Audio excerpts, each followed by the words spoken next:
What's up, guys? Welcome back to the Athletic Aesthetic Podcast, where art and sports connect through conversation. My name is Vinny. I'm your host of this podcast. You may know me better as VC2 Art from social media, wherever platform you may find me on.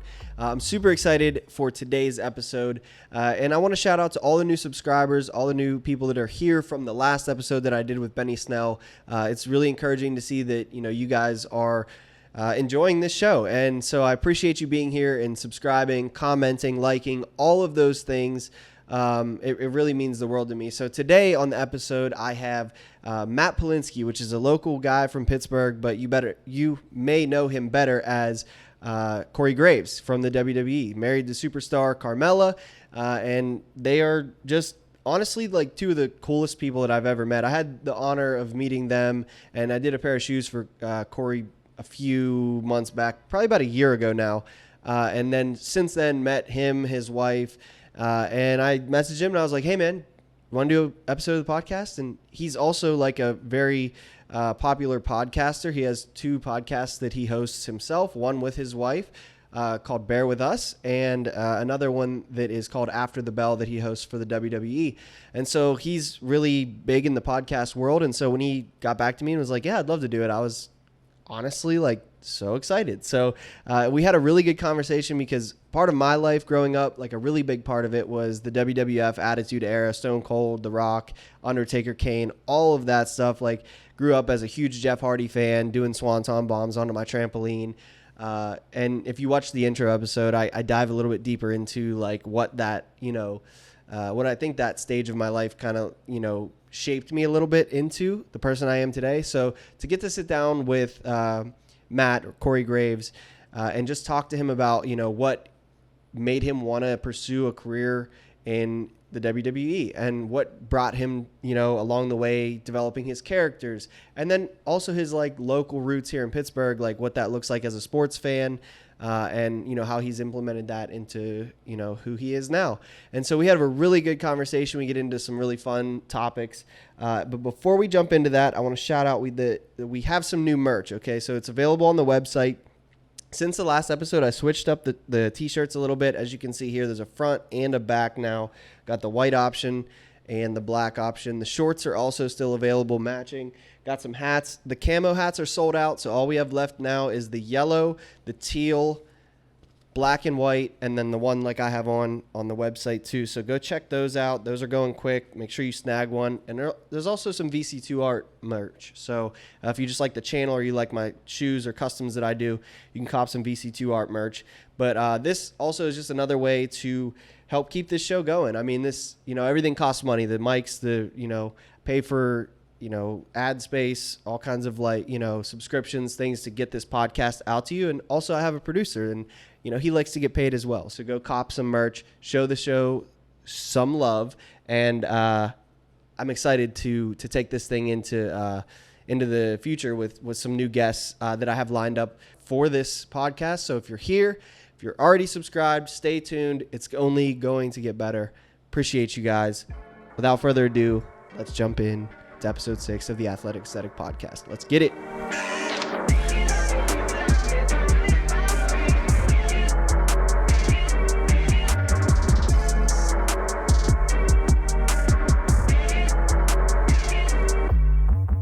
All right, before we jump into the interview, I'd like to shout out to our sponsors, Candelore's Barking Beauties. Candelore's Barking Beauties is a full-service grooming salon, and they have 5 locations here in the Pittsburgh area. So no matter where you're at, type them in on Google, you find one near you. They're open Tuesday to Saturday, 8 to 6, and there's no appointment needed. You just show up. They have boarding and daycare available at their Irwin location. And if you'd like some more information on any of that, you can contact them at 412-872-5550 or visit them at candeloresbarkingbeauties.com. Candelore's Barking Beauties, where our salon is your salon. Yeah. We're rolling, yeah. We're officially rolling. We're rolling. Naps are the best. Why? Naps are the best. Very underrated. Before we actually do, Corey or Matt? Let's do Corey. You can do Corey. Corey? Yeah. Okay. I mean, I'll refer to myself as such regardless. Yeah, so I actually went up to you in Market Square and I was like, I don't know, like I was introducing him and his wife Carmella to my wife, and I actually like kind of got like caught up, I was like, Carmella. Yeah. And then I like forgot to introduce my wife and her name. It was just so awkward because I was like, I don't know what I'm supposed to introduce you as. So. My rule of thumb is I almost always introduce myself as Matt, because my thought is like, Corey is the character that you play on TV. Yeah. And I'm not performing for you right now.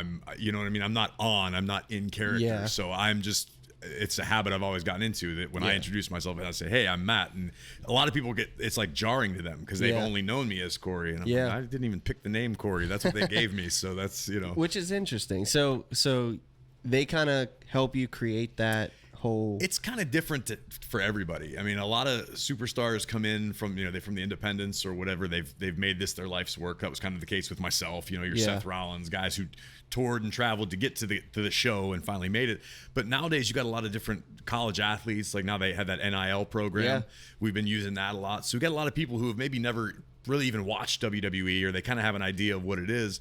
And then now there are tools in place. Like that's what our performance center is in Florida. It was modeled after, I believe it was the New York Giants training facility. Really? In an effort to kind of provide all the tools that one could potentially need to be a WWE superstar. Wow. So you have not only 8 rings or whatever the setup. I haven't been down there for a while, so God knows what it looks like. But we used to have like 8 rings. There's a state-of-the-art gym with trainers on site. Yeah. I think they have like massage therapists now, athletic trainers. They have this. Can I just be a wrestler? It's and crazy. and have no end goal of actually. I just want to go to this facility. It's amazing. And, like, train. I know they do, or they did a while ago. They would do like tours once or twice a year, so people could come through and see. It's basically a factory. Yeah. Factory to create superstars. But did you go through this? I went through it. I actually got hired before it existed. Oh, okay. So I was like the first crop of people to come through it. Mm-hmm. And by that point it was weird because I was a little bit ahead of the curve. Like my class had kind of all found their footing, and we were already doing TV and when NXT was like brand new. Right. So when the Performance Center opened, we were all kind of like, God, I wish we had this when we started, because it's unbelievable. We used to have to drive from Tampa, where our training facility was, which was I think 3 rings. Okay. And that was basically it. It was a glorified warehouse. Yeah. And you had like our our ring for the show that we would do like once a week. Like the live crowd would go in, and we'd put maybe 40, 50 people in there. And then we would have to drive 3 days a week to train with John Cena's trainer. Okay. This dude named Rob, who's an unbelievable, like one of the most brilliant people I've ever met in my life. But we didn't even have a gym on site. We all had our own gym memberships, but we had no sort of training or sort of structure to it. So after a while, you would get to go to Rob's, and you would drive an hour into the middle of nowhere to where Cena's personal gym is, and 6 or 8 of you at a time would go through, and Rob would put you through these crazy workouts. That's wild. I was definitely in the best shape of my life at that point. I was gonna say, dude, I can only imagine. It was pretty cool. So I want to go back a little bit, because you're talking about kind of your little bit of your origin story there. I want to go back even further if we can. Let's go, man. Because we're both, Pittsburgh Yinzers here. I had to educate one of my guests. His name's Jake. He's from Boston, and he didn't know what a Yinzer was. And I said it like 3 times within the first time he like came to the, city, and he was like, I gotta stop you. You keep saying Yinzer. I have no idea what that is.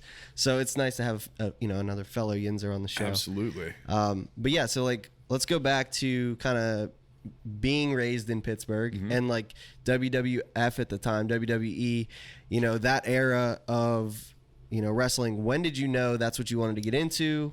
Take me back to that. I actually have to take you back a little bit further, because ultimately would have to blame my dad. Okay. Because my dad grew up, and Bruno Sammartino was his hero. Yeah. Absolutely, until the day Bruno passed. Like I think that was the saddest I'd ever seen my dad, because it was like Superman dying. Yeah. I mean, Bruno was looked upon and still is in this city with such reverence of what he meant, not only to the wrestling business, but I mean, he's a cultural icon here in Pittsburgh. He was our Superman. Yeah. So I grew up always watching wrestling. Like my earliest memories in my life are like watching wrestling with my dad, and photos from Christmas, and I've got Hulk Hogan wrestling figures, and my dad sort of passed his fandom along to me, and I don't even think I was the first kid my parents had, so there was no blueprint yet. Yeah, I was so my the dad first was too, like, so I really like wrestling, maybe my son will like wrestling. Some of mine are same thing, earliest memories. I was maybe like a few years after you and like getting ushered into it, but I remember one of the first like main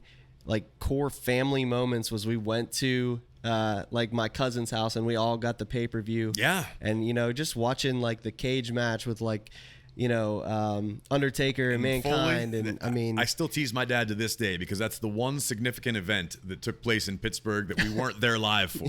Yeah. We were in town. We watched it on pay-per-view. Yeah. But I remember thinking, Dad, of all nights to not go, and my dad was even like, "Oh, God forbid, it's the one time I don't take them that something amazing happens." But that was what we did. Like that was how we bonded between my dad and my younger brother and I. Yeah. We were constantly, if they were at the Civic Arena or we would go there all the time and watch the matches, and that was like an obsession from a very young age to where it was like.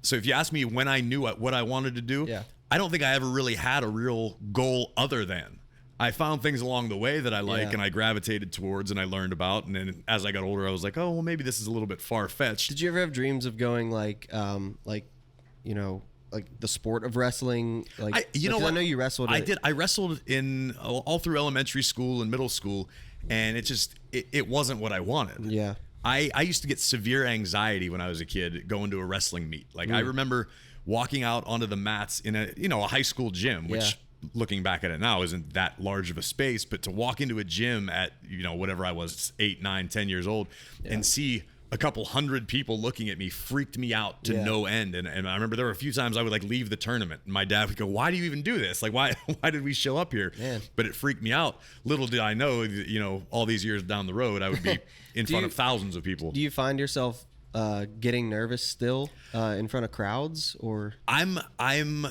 very introverted when I'm not on camera, which is a real disconnect because Corey Graves on WWE is a loudmouth, opinionated, I'm a jerk. I'm a You're prick. The perfect heel. And that I guess that's part of me. Obviously that's inside of me because I don't really have anybody showing me or telling me what exactly I have to say more often than not. I have a lot of freedom.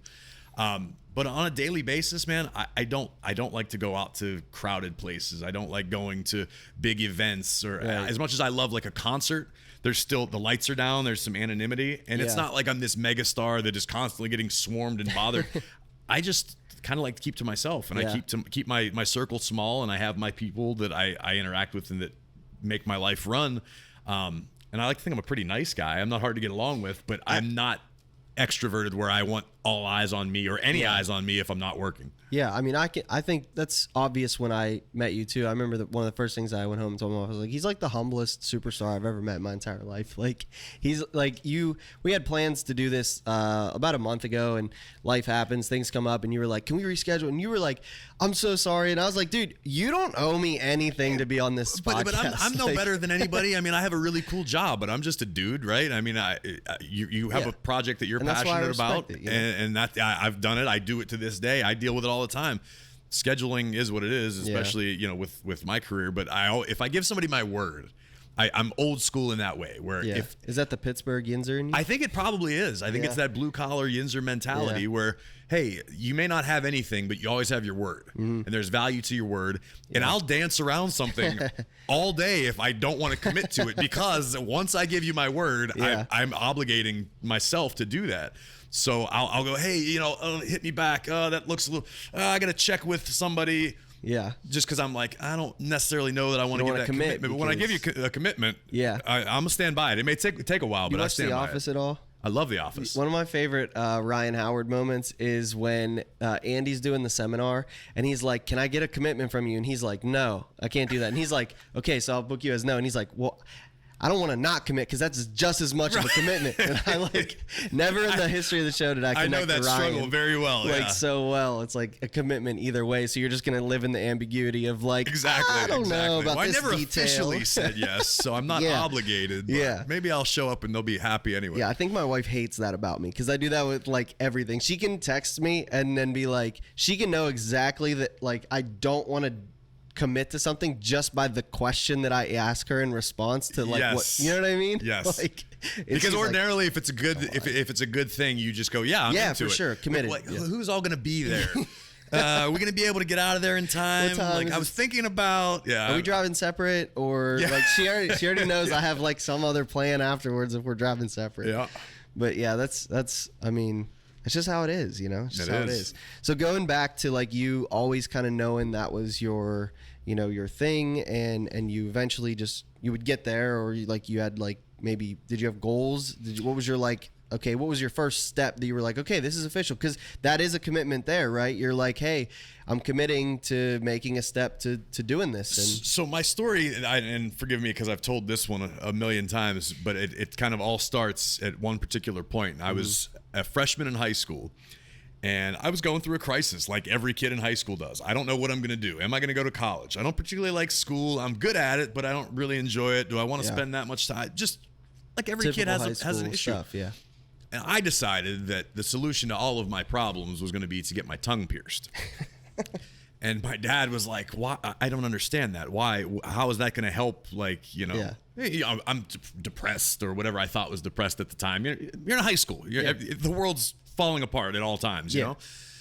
So my dad goes, why don't you do something creative? Do something productive. He goes, you know, join a gym. Go learn to box. Go learn to be a pro wrestler. Nah. And I went, okay. And in the years since, my dad has admitted that when I said okay in that moment, he had no idea how to help me out with that. Yeah. He was just trying to make me feel better. Luckily, my dad was a fire chief for a couple volunteer fire companies in the area when I was growing up. And they used to do wrestling as a fundraiser. Okay. A couple times a year with a local promotion that was based out of Old Eastland Mall, which no longer exists. But it was a company called PWX. He reached out to the promoter, and he told the promoter, like, hey, listen, my son wants to get in the business, but he's, 15 years old or 14 or 15 at the time. Thankfully, the promoter was kind enough to bend the rules a little bit. Okay. And I started wrestling training. So like 2 or 3 days a week, I would go out to Eastland Mall, which they had a ring set up in the back of an old storefront. And the front was like candy and sports cards and collectibles and things. And in the back, inexplicably, there was just this little people hitting each other with wrestling chairs. arena. Yeah. So I would go there and get the living hell beat out of me by, grown men. I was the young kid, and it was very much, oh, you want to do this, kid? Yeah, okay. trying to. And everyone was awesome. Nobody tried to hurt me but they didn't give it to me easy, And you get there and it's 20 degrees outside, and they're making you run around the mall for cardio. I mean, I paid my dues, Yeah. And from that point forward, it was more. The thing I compare it to most that everybody can understand is like being in a band. Okay. You start a band because you want to make music, because you want to express yourself in some way, and then you play, and you got a gig, and you're not making any money, and you're playing just so somebody pays attention to you, just to know that you exist, and you keep grinding and you keep hustling, and hopefully somebody takes notice, somebody gives you an opportunity. Yeah. And that was kind of it. At first, it was like, okay, the goal, I guess, ultimately was always WWE. But I didn't know if that was even realistic. Yeah. That's like picking up a football for the first time and saying, hey, I'm going to be a Steeler when I grow up. Yeah. Like, okay, we all like that dream, but how realistic is it? So what was... Sorry, I don't know if you were still going. No, yeah, I was just saying. So I was chasing the dream. Yeah. That's it. What was your first, like you mentioned, like till someone gives you that first break or first shot, or like what was that first? My first big break. I mean, I did the Western Pennsylvania independent scene, which now, mind you, this is still like when WWE and WCW is red hot, the Attitude Era, so to speak. So there were independent companies everywhere. I mean, it was like littered with indies. Yeah. I could get a match every weekend somewhere, but I wasn't making any money. I wasn't really getting any better. It was just for experience, just trying to get something. And there was some weird happenstance. Forgive me with the dates because I'm terrible with. Some people were like, "Oh, I remember back in '98 I was doing this." Can't do that I don't either. even know what year it is now. I have to check my phone every time I'm filling out a check or something. Straight up, same. But there was somebody. There was a company in England that was trying to book somebody from here in the States, and that person wasn't available or couldn't do it for whatever reason. So I had a buddy of mine that I had known. He's actually from Canada, but I had met him from the Pittsburgh Indies here. His name's Anthony. He got an opportunity with this British company to help book the American talent. That's what he was, just more of a liaison. Yeah. And they needed somebody who could talk. And even on the indies, when I was getting started, I had a bit of a gift for gab. That's kind of always been my wheelhouse. Yeah. And I'm a bit loquacious, as we are learning right now. But that was it. They needed somebody who could talk on the microphone in the ring and be like a sort of a manager. Yeah. And so he pitched me to this promoter in England and said, oh, by the way, he can also wrestle. He's not just a talker. He can wrestle too. And that kind of was what really launched me, because I was now getting exposure, and it wasn't, social media wasn't as crazy as it is today, where that was like such a useful tool. There were still message boards, and you would like send links, and if you had a match on YouTube, that was like a cool thing, because you could show people what you did. That's how old I feel right now, just saying this out loud. I know. But once the England thing started happening, doors started opening left and right. I started getting a lot of opportunities because people realized, like, oh, hey, this American kid who may not have the American indie buzz is still doing all this stuff with these big stars. A lot of like the Impact stars were going over at the time. Yeah. A lot of top independent names in the country were over there. Yeah. So just by default, I was getting a lot more opportunities because I was hanging with a higher class of athlete. Yeah. So what wrestlers were you looking at that time? Oh man, inspiring my you? favorites of all time have got to be Ric Flair.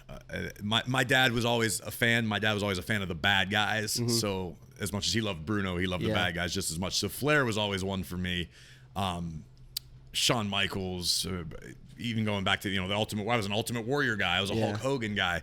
Yeah. So it's impossible to pinpoint one favorite or influence. Scott Hall, Razor Ramon, I always thought was like the coolest guy that ever lived. I saw a podcast where you talked about after he passed that you were saying like your dad would just walk into a room and just flick toothpicks. Yeah, at you. it was, and it's so funny how I guess probably subconsciously I never think about it like this, but my dad has been such a constant, and obviously is growing up, and to this day, he now almost pulls back, and he's like he doesn't want to talk to me about work, because no one wants to talk about their job, so he's like.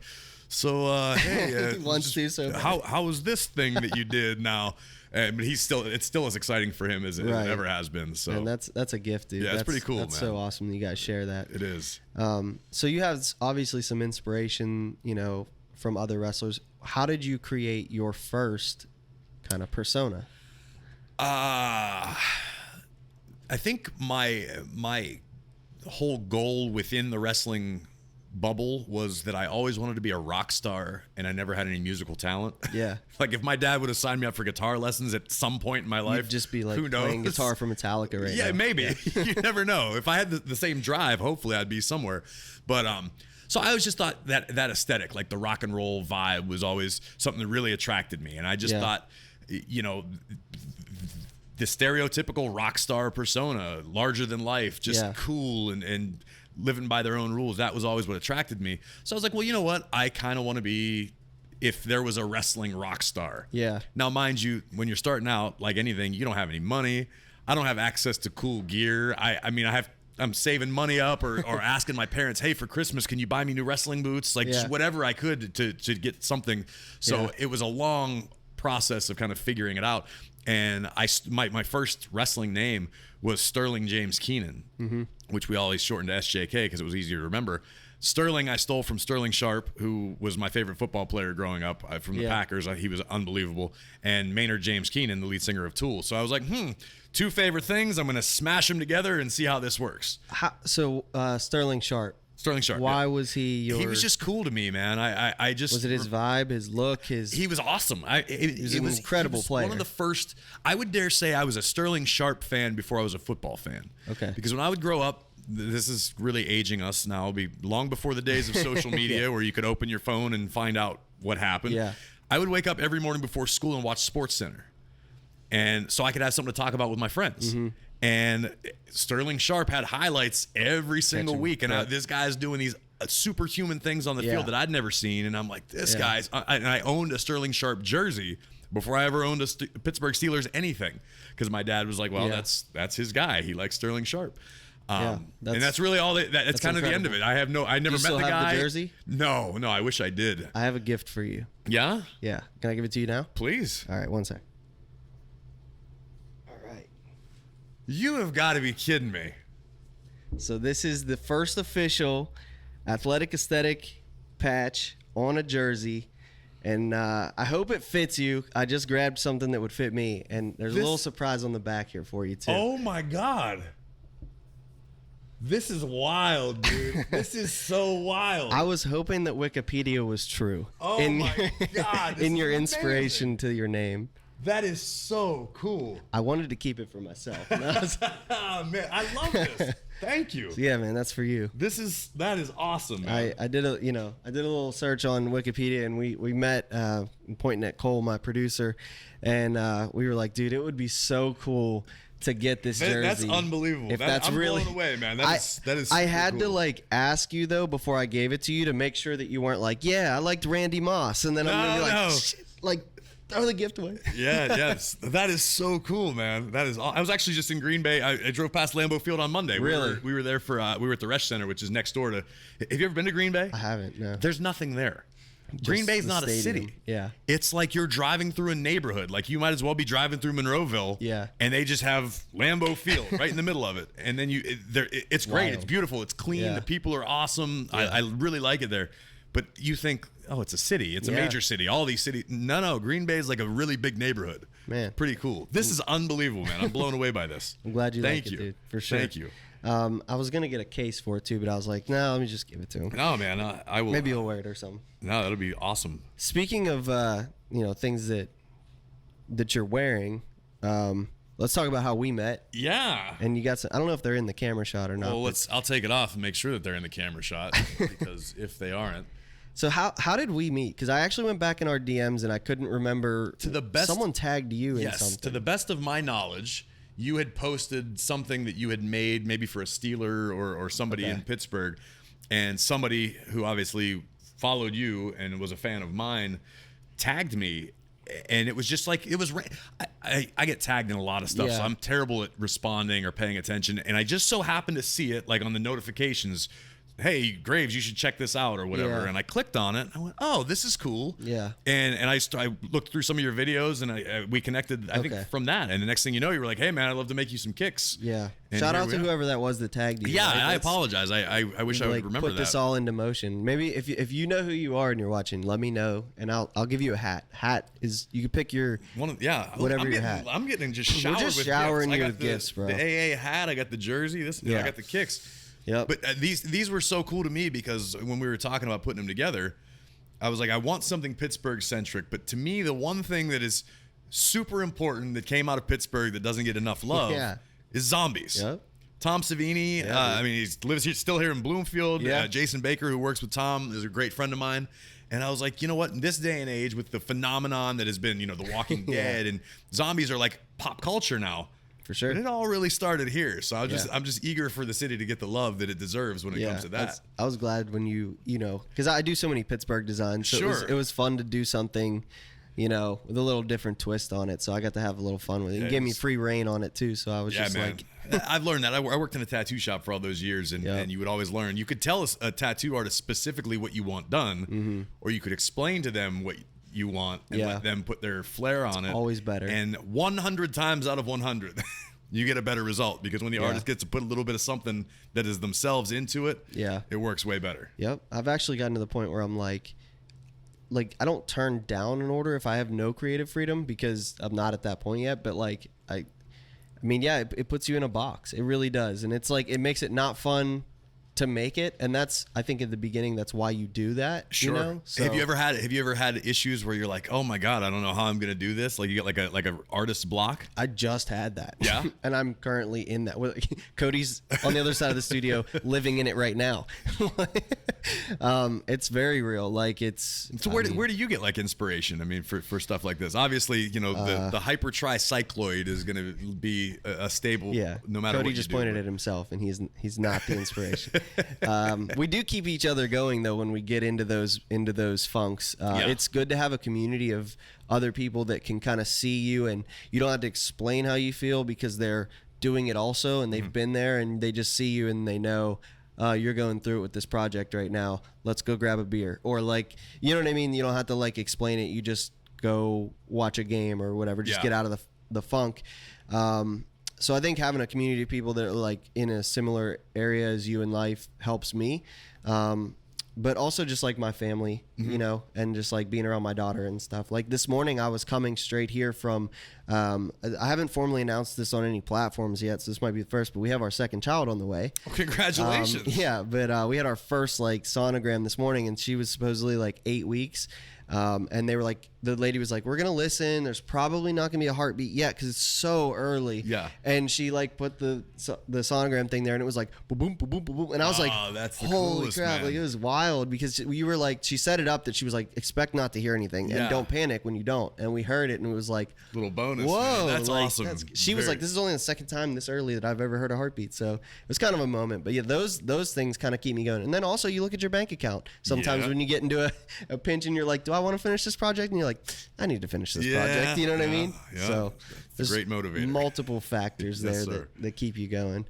But yeah, man. So I wanted to talk about the shoes to kind of transition into, the heart of this podcast is we talk about sports and art and how they connect. And obviously the sport of professional wrestling is such an aesthetic. Like I think a lot of people are ushered into the sport because they like the way a wrestler dresses or they like it, and then like I remember growing up, I wanted to be Jeff Hardy. Like I wanted to I think we all did. Yeah. It was just so cool to like see him and like, so then, even in football, growing up, I had football role models that I wanted to dress like as well.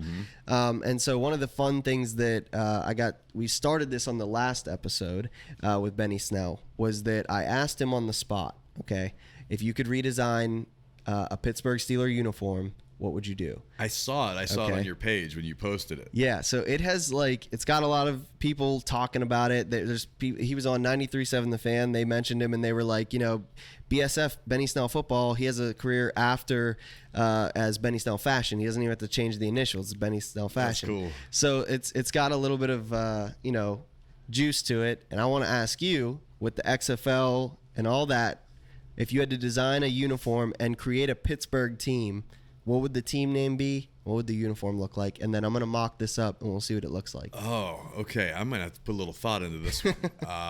I'm such a traditionalist. Like I Penguins, Pirates, Steelers. Like that, just anything different feels dirty to me. So I can't say that I would change anything.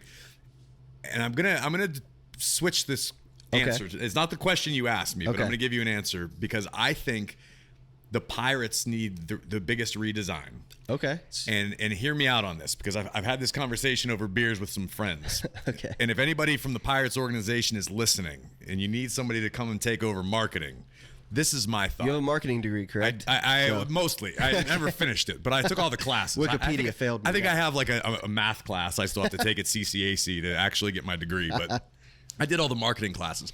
The Pirates need to take the role like the Raiders used to. In that Pirates are bad guys, right? Yeah. Pirates are bad guys. We do this. We're still stuck in We Are Family. Yeah. That's not the same Roger, team. We haven't had a good team in 25 years. I mean, save for a few moments here and there. Yeah. Just lean into being bad guys. I want like pillaging and like the old Raiders vibe from the 80s. They were the bad boys of the NFL, right? We're not good guys. We're here. We're going to hurt you. We're going to play dirty. I'm not suggesting the Pirates start playing dirty. Flip into the other dugout. I'm saying be brash. Let these guys be who they want to be. Let them be caricatures. You know what I mean? I want a bad guy because the only thing that makes a good guy more valuable is a good bad guy, right? Is Batman as cool without the Joker? No. Let the Pirates be the bad guys of the major leagues. And then you almost know it's almost like an enhancement wrestler where you know that guy's not going to win, but you're going to watch it anyway because he's fighting your guy. So when the Pirates come to town and they're playing, God knows whoever, the Mets. The Mets are like, oh, Mets fans want to show up and, oh God, those bastard Pirates are coming back to town. We got to like boo them vociferously. Like I want the Pirates to be the bad guys. I like and that. really lean into just pirate vibe. Like we're gonna sign your best free agent and we're gonna mistreat them, and then we're gonna get rid of them. It's not really. It's sort of based in reality. So. I think that's the way to go. Are you sure that's not what they're doing? Yeah, I know that's, and I mean, I really think that's the way that the Pirates should do it. So I know it was a Steelers question, but I'm going to switch because I'm more of a baseball guy. I love the Pirates despite all my best efforts. Same. I'm thinking maybe like black uniforms. Yeah. Like, we're not even going to wear colors. We're not even going to wear silver. Like silver, like the Raiders, that's too much. Yeah. We're just going to wear all black. All black. Possibly like. We might not even have numbers. We're just just straight up black uniforms. Less easier to identify when you gotta get away when you commit a penalty on the I almost said commit a crime on the field. When you commit a penalty on the field, they're like the guy. No, not you. Yeah, the guy we don't know. Yeah, 5. Maybe I don't know. Who knows? I love it. I like it. I think it's fun. I think that's the one thing that's missing. Everybody's kind of like because the Steelers have such a great history. The Penguins are and also the Penguins. is a terrible mascot. Let's be honest. Like penguins aren't that's threatening. a hot take. They're not. I love the penguins. I support them. You know, But yeah, I love penguins. It's not threatening. Are there killer penguins? No. There's no like. I don't think there are, but I say it penguin? with confidence. I mean, I'm sure they do. They eat fish. They're like. Didn't we have like the condors at some point? There was a basketball. It was a basketball team, right? Yeah. We had the pythons for when I was a kid for a couple. I remember the Power, the arena team. Yeah, that was a good time. That. Yeah. I don't know. I think Pirates just need a fresh coat of paint, man. I'm gonna do both. We have sure. You realize we have a USFL team that represents us and has our name, yet doesn't even leave the state of Alabama. Yeah, and my wife's going to do a signing there this weekend. Yeah, and I'm like, well, couldn't you wait till they come to town? And she goes, they don't come to town. They don't come here. Nope. And my biggest beef with them is that they chose orange and purple, which are basically the Ravens and Browns. They just picked the two colors that we hate the most. Right. So if anybody needs a redone, it's them. I'd seen the old vintage logo, like with the guy swinging the hammer, and it's kind of a cool vibe, like based on the Steel City. It's just, I don't know. Yeah, one of my like, is it like bad to shout out like your own tweets that you tweeted yourself? Because I'm about to do that. I'm the worst at Twitter, so I never have that option. I usually just get in trouble for it. They tweeted like when they announced their mascot, and they were like, name the mascot, and his name's Maul, and I was like Maul, and it's like everyone was like tweeting and was like, he's a knockoff, stealing a beam or whatever, and like I was like, okay, so how can I play on words with Maul? And so I was like, you should call him Century 3 Mall, because if you are local to the Pittsburgh area, you just know like what that means. I worked in Century 3 Mall for I grew up going there, and I didn't realize until recently that at one point that was like the biggest mall in the country. It was a big deal, man. It was huge, and I saw something on YouTube a few weeks ago where like this guy he explores abandoned malls, and he did Century 3, and it was like so heartbreaking. It really was. That place was like Disneyland. Childhood, there's something like, it's weird. There's like a piece of everybody that grew up in Pittsburgh's heart that's attached to that place. Yeah, it's so weird. I worked in Monroeville Mall. Oh, you did? I grew up in Monroeville, so I worked there all through high school, and I actually I took my kids there a few months ago, and it's unrecognizable. It's completely different. It's so weird. It's so weird how certain places kind of do that. Yeah, Yeah. It's just like, it's like this weird eerie feeling when something that you really enjoyed doesn't exist anymore. Yes. It's very, very strange. I don't know it why makes you feel very old. Really old, man.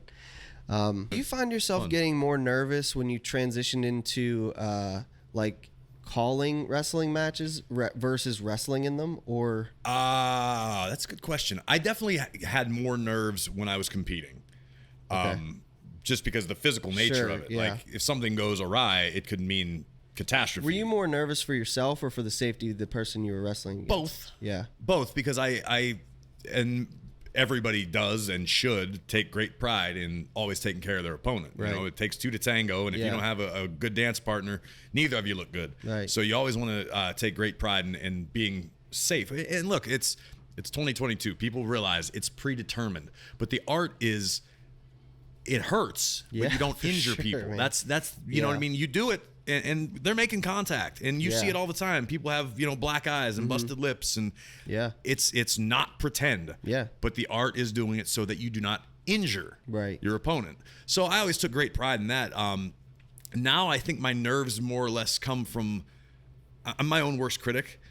So, and I'm getting this constant flood of information, particularly like during a Monday Night Raw. People would probably lose their minds if they could listen into my headset. Yeah. Just for 3 hours. The amount of information that I have to process. Sometimes I have to parrot it out. Sometimes it's a line that is important to a story. Sometimes it's something like, okay, the video package we're going to go to next is dead, and now we're doing something different. But there's not a commercial break in between. So we'll be in the middle of a match, and my executive producer he should be in the TV Hall of Fame. I mean, the guy's an absolute wizard to be able to do all the things he does. And he'll go, Corey, talk. And I'll just start talking about whatever I'm seeing. And meanwhile, he's giving the information to my partners. Guys, talk. And hey, Corey, after this, that package is no longer there. Now we're throwing to a Roman Reigns backstage. And then out of that, now the graphics there. And things are shifting. And it's all, there's reasons behind all of it, above my pay grade that I don't know why they have to happen for television purposes. Yeah. But it's chaos. Yeah. And I've gotten comfortable in that now. And that's actually what I look forward to is it's not uncommon. The shows are changing sometimes while we're on the air. Yeah. And that's when I'm like, oh, this is fun. That's like my test. As far as calling a match, I get no nerves and I feel like I could do it in my sleep. Mm-hmm. And I not trying to, disparage myself or what I'm doing, but it's like I've called matches for everybody in the business. Yeah. I've called the main events of WrestleMania. That's the easy part to me. I'm just telling a story. As long as I have a good story to tell, man, I'll have all day. I have a blast with that. So I don't really say I get nervous. It's just more so information management that stresses me out now. Yeah. When it's, you got my producer. I'm trying to listen to my partners because we're trying to have a conversation about what's happening on screen for the viewers at home. Meanwhile, and then you have the voice of God, the boss. The boss comes in from time to time with gravelly growl, and it just stops you in the middle of whatever you're saying. Has he ever said something that you were like, oh, like he ever came at you, reprimanded you for something? Oh yeah, it happens, and I was warned up front, like day one, calling Monday Night Raw. Was he just going like, damn it, Corey? If the boss comes at you, it's never from a place of malice. He's got his brain on so many different things that if he notices you did something he didn't like, he snaps at you. And by the time he's done with the sentence, he forgets what he was mad about. It's never personal. And that's what I think that helps, because there are times where you're like, oh my God, I'm going to get fired. I just screwed that up. And then you realize, no, he's just so passionate about everything. And ultimately the buck stops with him. That's his baby. That's his company. That's his product. That was his vision. So when he said, oh, no, damn it, Corey, that's not what we wanted to say. Oh, okay. And I've worked and done this job long enough that I like to think I can predict where he wants to go. And I'd say about 85% of the time I'm right. But that 15% of the time, that's jarring when you're sitting there watching and you all of a sudden, like I said, that voice just cuts through everything, gravelly, and it just goes, oh, okay. But then you come back through the curtain, hey, great job. There have been nights where on the air I was positive I was getting fired. As soon as I walk through that curtain, I'm done. I'm banished from the business. I might as well just start something new. And walk back into the curtain and great job tonight. Big handshake and a pat on the back. And it's like, well, if you were happy, then I guess I was great. I don't know. That's all I have to gauge it off of. Man, I mean, you hear comedians and people say once you've bombed on stage, you have no fear. And do you feel that there's no situation that you could enter into where you're like, I can't handle this? I sort of feel that way.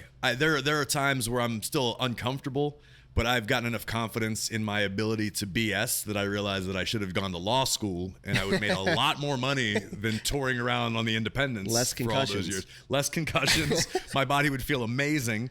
And it would be paid really well. But it's been weird on the job training. It's a job I never in a million years thought I was going to have. I thought I was going to be a wrestler. I thought I was going to be the Intercontinental Champion. And now, who knows? I'm working my way toward being the voice of a generation, which in and of itself seems surreal to say, so I don't say it very often because I still have a hard time believing it. It's so, you have such an iconic role within that organization. When you think of growing up, you think of, by God, it's just it's ingrained in every match. It still blows me away that I sit in Jerry the King Lawler's seat. It's wild. That's still King's seat to me because I grew up and that was his role. I just got goosebumps. I couldn't imagine that. That's so crazy. I've gotten to know Jerry, and Jerry has been awesome to help me out.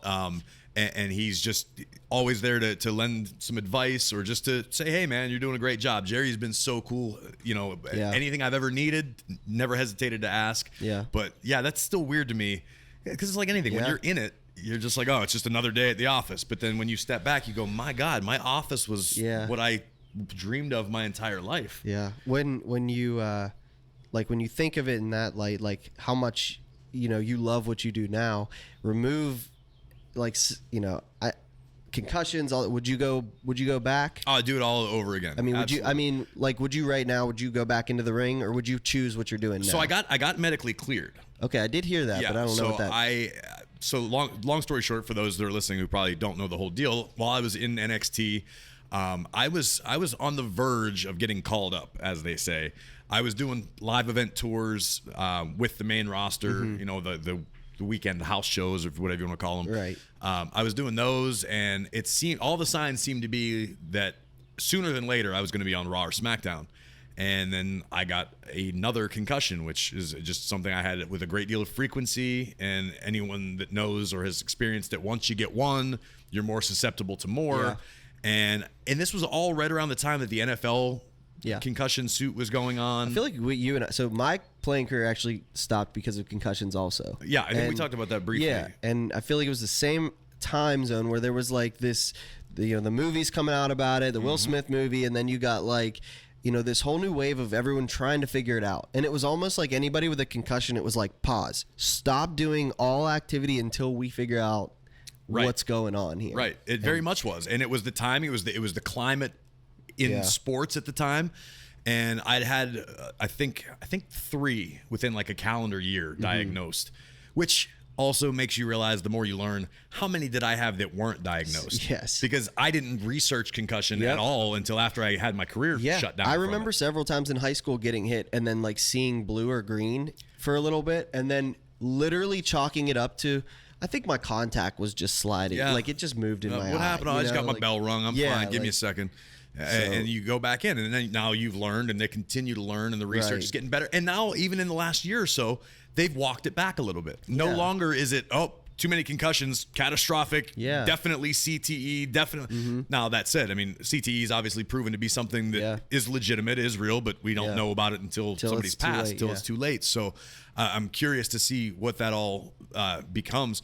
But my concussions shut me down, and I just sort of went into panic mode where, okay, I'm not allowed to wrestle anymore. I worked my whole life to get to this point. What can I do? And I jumped into the How soon was that flip from wrestling to commentary? Probably about a year, because I got hurt. I had my last concussion. It was right before WrestleMania 30 in New Orleans. Yeah.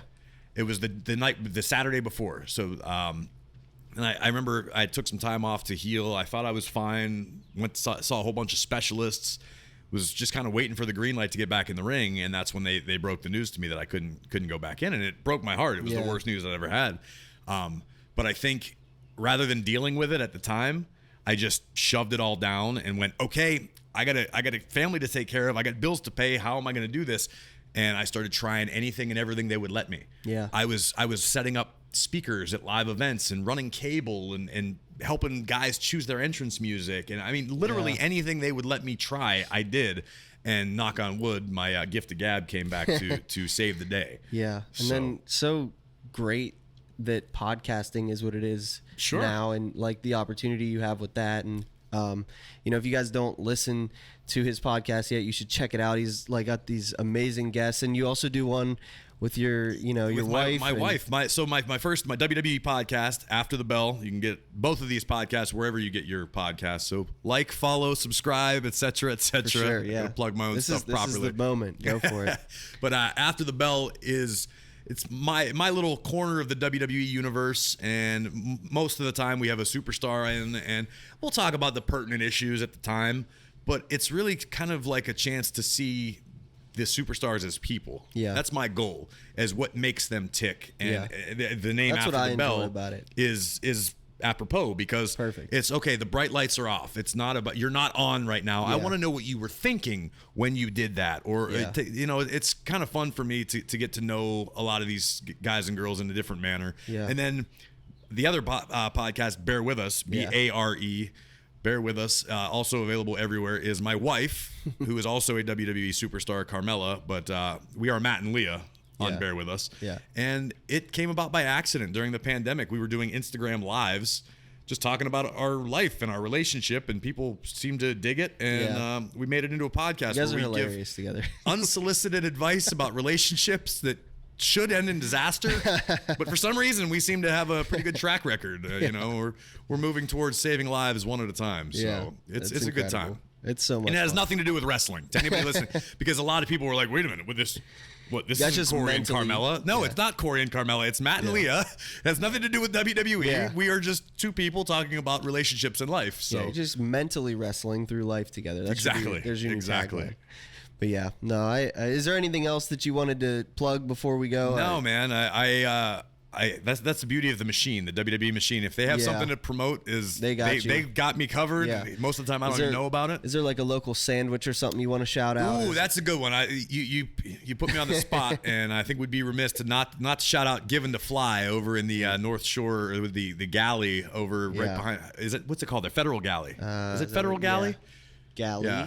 Our good friend Troy makes the best damn chicken sandwich one can find. Certainly in Pittsburgh. I haven't had it yet. Oh, well, you need to Cody's been trying to get me to, I don't know, I feel like I just haven't had a chance yet. I think I'll check it out. Maybe I should go right after this. It is forgivable, but I'm going to recommend that you go there right now because it is fantastic.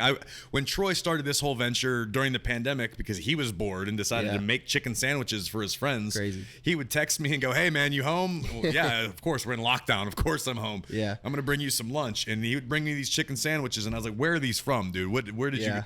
I made them. You made them. All right. Well, now the world can We're enjoy now friends. them. Yeah. So shout out to Given to Fly. Make sure you check it out if you're in the neighborhood. That's cool. And as for me, you can find me at WWE Graves on Instagram. I suck at that. On Twitter, I'm even worse at that. I just seem to make people very angry, but that's what I do, and that's the perfect heel, man. Ultimately, how I get paid. I kind of wanted you to just come in here and just heel out on you. Yeah, just like bury everything. Me. Like, what does this say? Like, I was waiting for this. When you walked in here, this actually was on the ground, and you were like, "Oh, cool. Like, is it just like a?" Yeah, it is just a sticker set right now. I'm not fancy, man. But I thought it was gonna fall halfway through, and that would, Hey, well, it made it through. So congratulations to it's doing well. To the signage. Yeah. And yeah, man, look, we could do this again. Just for sure. Just say it's when. Definitely a lot of fun. I'm in town. This was easy. This was great. You greeted me with coffee. I mean, I wasn't going to be in a bad mood, so we did this in the first part of the day. I didn't have anything to like set me off or fire me up. So Not yet. We went on vacation or on our honeymoon after the wedding, and we went to Maui. Looked amazing. And she has been referring to me as Maui Matt since then because I just haven't been able to shake that vibe, and I'm not mad at it. I'm just kind of I got back kind of in it 2 days ago from my sister's wedding. Not as cool of a destination, but still a beach. Yeah, it wasn't Maui, but I FaceTimed her yesterday because she's still there, and I was like, my mind hasn't left the beach. Yeah. Like I'm still there. It's hard to beat, man. I was sure that within a day or two of getting off the plane, I would be back to my miserable self. But I'm still wringing that last little bit of happiness out of the papayas and pineapple and all that. What a way to live, man. Well, thank you so much for doing this. My pleasure. Thank you for the gifts. And yeah, man, we'll do it again. Appreciate you. Yes, sir. Thank you. Yes, sir. All right, now walk up. I thought about taking my shirt off and letting you give me like a. No, that's the worst. That hurt. I see people do that all the time. Like you get someone at the bar after the show. Come on, it can't be that bad. You guys do it. Okay. All right. We'll show you because then it's extra. Like we're gonna make sure. Yeah. You'll feel this. All right, thank you guys for watching. Thank you for listening to this podcast. If you're listening on Spotify or iTunes, please rate or review this show. That's how it bumps this show up in the algorithm. I haven't put any ads into this show to this point, but I'm gonna start running some. But honestly, the best way to grow this thing is just from you guys reviewing it, sharing it, and just text it to a friend. Be like, yo, this is really cool. I know you work from home, or I know you are an artist, or you have a hobby or whatever, and you listen to podcasts in the background. Send them this show. Give them something else to listen to, because I know me, like I have a rotation of podcasts and it's hard for me to even keep up with them, but sometimes they get a little stagnant and you got to mix it up a little bit. So if you know somebody who's into sports, into art, into design, into the intricacies of uniforms and apparel within sports, all that like kind of nerdy stuff that we talk about on this show, that's like such a niche market. That's why I need you guys to help push this out, because it is such a niche market that unless we're kind of like pushing it together, it's really hard to find them. So it's just me. I'm just an artist. I'm not a corporation. I don't have a recording studio. I'm doing this all on my own. So any help is much appreciated, because I want to keep doing this.